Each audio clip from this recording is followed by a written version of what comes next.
ایک جگہ میں نے تراویح پڑھی تو انہوں نے صاف طریقے سے پڑھا ان اللہ یحب الکافرین، ان اللہ یحب الکافرین، جس کا مطلب یہ ہے کہ بے شک اللہ تعالیٰ کافرین سے محبت کرتے ہیں، بے شک اللہ تعالیٰ کافروں سے یعنی کہ غیر قوم کے لوگوں سے محبت کرتے ہیں، لیکن اللہ کے یہاں اس کا نام ابلیس لکھا ہوا تھا۔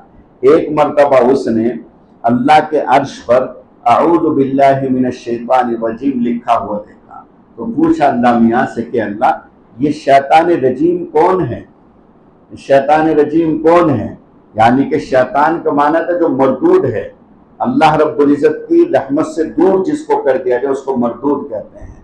یہ مردود کون ہے؟ اللہ رب العزت نے فرمایا کہ میرے بندوں میں سے ایک بندہ ہے۔ تو اس نے ابلیس نے لعنت کی اس کے اوپر، بڑا ملعون آدمی ہے، بڑا ملعون آدمی ہے کہ جو اللہ رب العزت کا بندہ ہو کر اللہ کا مردود بننا ہے، خود لعنت کر رہا ہے شیطان جب یہ آسمانوں پر رہتا تھا۔ بولا کچھ پتا نہیں، کتنے بھی کان لگا کر کے سن لو، کتنی بھی توجہ لگا کر کے سن لو، کچھ نہیں پتا کہ کیا پڑھ رہا ہے، کہاں سے پڑھ رہا ہے۔ اور سننے والے بھی خوش ہیں اور پڑھنے والا بھی خوش ہے۔ سننے والے خوش ہیں کہ صاحب 6 دن میں قرآن پورا ہو گیا، 7 دن میں قرآن پورا ہو گیا۔ ارے اللہ کے بندو تمہارے اوپر تو اللہ کا قہر نہ ٹوٹ جائے کہ تم نے قرآن کی توہین کی ہے۔ قرآن سننا ہے، سننے والے بھی گنہگار، اچھی طرح سمجھ لیں، سننے والے بھی گنہگار، پڑھنے والا بھی سخت گنہگار۔ السلام علیکم ورحمۃ اللہ وبرکاتہ۔ ناظرین، اگر آپ ہمارے چینل میں نئے ہیں تو ہمارا چینل یس سر چینل کو سبسکرائب کریں اور بیل آئیکن کو دبائیں تاکہ نئے نئے ویڈیو اپلوڈ ہوتے ہی آپ تک نوٹیفیکیشن کے ذریعے پہنچ سکے۔ جزاک اللہ۔ للہ وکفیٰ وسلام علی عبادہ الذین اصطفیٰ، اما بعد فاعوذ باللہ من الشیطان الرجیم، بسم اللہ الرحمن الرحیم۔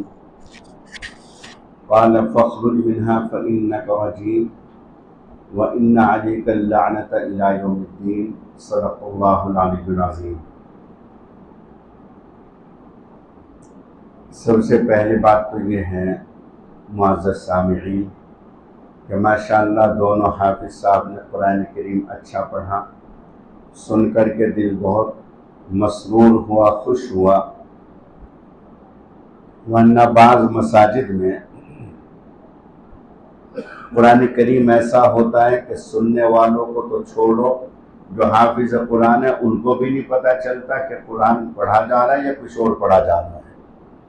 مفتی عابد صاحب نے ایک صاحب کا قرآن مجھے سنایا موبائل میں، اور آپ کو حیرانی ہوگی کہ آپ کے گوکاک میں ہی وہ قرآن پڑھا جا رہا ہے، پچھلے سال بھی پڑھا گیا، اس سال بھی پڑھا جا رہا ہے۔ اللہ کی قسم، اللہ کا شکر ہے، میں نے 20 سے زیادہ محراب سنائے، میرے خیال سے 25 یا اس سے بھی کہیں زیادہ محراب میں نے سنائے الحمدللہ۔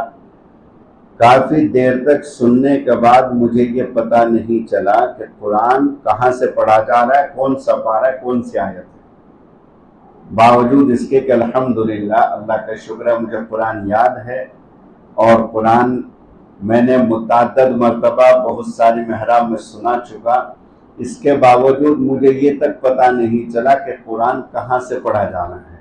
مفتی صاحب نے ان صاحب کو بلایا، اور ان صاحب کو بلا کر کے وہ موبائل کی ریکارڈنگ کھول کر کے ان کو سنائی، اور سنا کر کے ان سے سوال کیا کہ یہ بتائیے کہ یہ کون سا پارہ ہے۔ انہی صاحب سے پوچھا جن صاحب نے وہ قرآن پڑھا ہے کہ بتائیے کہ کون سا پارہ ہے، تو وہ کافی سننے کے بعد کچھ نہیں بتا پائے کہ کون سا پارہ ہے، یعنی کہ جو پڑھنے والا اس کو بھی نہیں پتا کہ کون سا پارہ ہے۔ اندازہ کیجئے کہ یہ قرآن ہے، یہ مذاق ہے قرآن کریم کا، یہ توہین ہے قرآن کریم کی، یہ بے ادبی اور بے احترامی ہے قرآن کریم کا۔ یعنی کہ بس الحمد اور وللضالین، الحمدللہ والضالین، بس اس کے بعد میں وللضالین کے بعد میں اقتربا یا قال لم سمجھ میں کا باقی کیا پڑھ رہا ہے، کہاں سے پڑھ رہا ہے، کچھ پتہ نہیں